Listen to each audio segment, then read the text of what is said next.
Hi, everybody. This is Alan from Reaching For. Yesterday, I penned a really important new article up onto our website and onto LinkedIn called The Unstoppable Career Wave. The Unstoppable Career Wave. It's coming. It's coming to the desktop of every single CPO, of every single HR leader, and every single learning and development leader. The Unstoppable Career Wave is coming. Why is it so important? Why is the Unstoppable Career Wave so important? And why is it going to have such a big impact upon the dynamics of the workforces within our organizations? Let's start at the beginning of the story. The beginning of the story starts with the Great Resignation. And everyone understands the stats and the dynamics that sit behind that Great Resignation story. But since then, a lot of analysts have written about the fact that we're now in a period called the Great Stay, where employees are staying longer. They're staying longer. And we're seeing that in some of the stats, because if you look at some of the stats that have been published by the US Bureau of Labor Statistics, for example, you can see that separations are down. You know, employees are not separating from employers. Quits, they're not quitting. Quits are coming down. The latest month was about 2.1%, I believe, in terms of quit rate. It's come down. Quit rates have come down. But what's most interesting are employment rates. If you look at where employment rates were in 2022, coming out of the pandemic, we were about a level of an average of 400,000, new hires a month, 400,000 on that level, 22. In 23, that level came down to 300,000. In 24, it looks like that number has come right down to 200,000. And here's an important thing. Last week, the Bureau of Labor Stats published a really important data point. They'd reduced the total number of new hires in 2024 down by 800,000. 800,000. Almost unheard of. Which means that level in 24 is coming right down to about 100,000, an average of 100,000 new hires a month, 100,000. So it's like a waterfall, right? 400,000, 300,000, 200,000. We're now down to 100,000. And I believe it's going to flatline all the way through to 2030, from 2025 to 2030. I think we're going to see kind of a flatlining of employment stats, hires. Maybe there'll be some ripples along the way, but in essence, I think it's going to be flat. So think about the climate now that we're operating under. Low hires, low separation rates, low quit rates. And then there's the magic of the year threes, the magic of the year threes. Just think about what happens over a 3-year employment cycle. In year one, we're kind of getting to know our new jobs. We're, learning about the role. We're building up our connections and our network, et cetera, et cetera. In year two, we're starting to put in place some new initiatives, new actions that we think are going to drive revenue, drive growth in that part of the business. In year three, we're reaping the benefits. We're knocking the ball out of the ballpark. And then what happens in year four? We start to think about, well, what's next for me? We start to think about, what's my next move? What am I going to do next? Well, let's come back to these stats again. 22, 23, 24. High 22, coming down 23, coming down 24. But 22 is year one of our cycle, right? 23 is year two of our cycle. 24 is year three of our cycle. Those year threeers are now in year four of their cycle. And that means because of the large number of hires in 2022, it means that in 25, we're going to have a lot of hires in our organizations that are thinking about what's next. Where do I go next?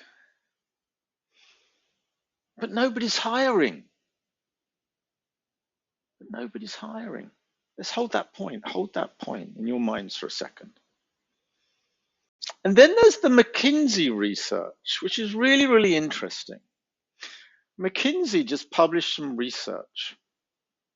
Actually, it was back in, I think it was July of 23. It was July in 23. So it's about 12 months old now. It's about 12. This is really, really insightful because what McKinsey found was that in the period of the pandemic, there was about 8.8 million employees who transitioned into new careers. The number of career transitioners, as they referred to them, was about 8.8 million through the period of the pandemic. 8.8 million. Now, McKinsey are predicting that number is going to accelerate, it's going to go up. They're predicting that through the period of 2025 to 2030, the number of employees who are going to be transitioning careers in the US and in Europe is going to be about 24 million. That could be between 4 and 5 million employees a year are going to be looking to transition their careers. And so we have the year threes from the pandemic, those people that are now, moving through year 3 of their cycle, are starting to hit year 4 where they're looking at what's next.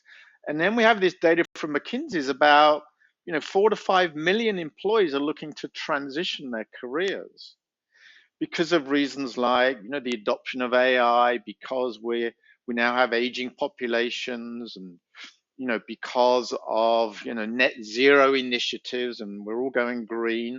And so all of these things are having an impact upon employees, pushing employees to really think about their careers and transitioning, from one career into what's next. Year threeers, career transitioners. This is the unstoppable career wave that's coming our way. It's coming our way. But the thing here is, where are these employees going to go? Where are they going to go? Because nobody's hiring. Flatlining, 25 to 30. So they're either going to do one of two things. They're either going to leave the workforce, or they're going to look to transition their careers internally,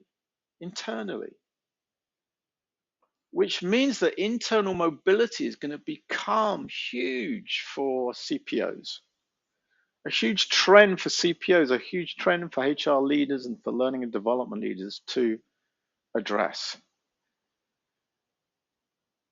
Because employees are going to be looking to transition their careers in such large numbers. So there's going to be this upward pressure that's coming from our employees around career transitioning. We better be prepared for it. We better be prepared to respond to it. There's a couple of other important dynamics. We're living in the era of the gig economy. The gig economy, we're moving from gig to gig to gig to gig. So think about that for a second. We're in the gig economy, and we have this dynamic around the fact that employees are looking to transition their careers, over the next, and it's going to be an expanded time period because of this, flatlining of hiring, expanded time period, probably of 5 years. People are going to be looking to transition their careers.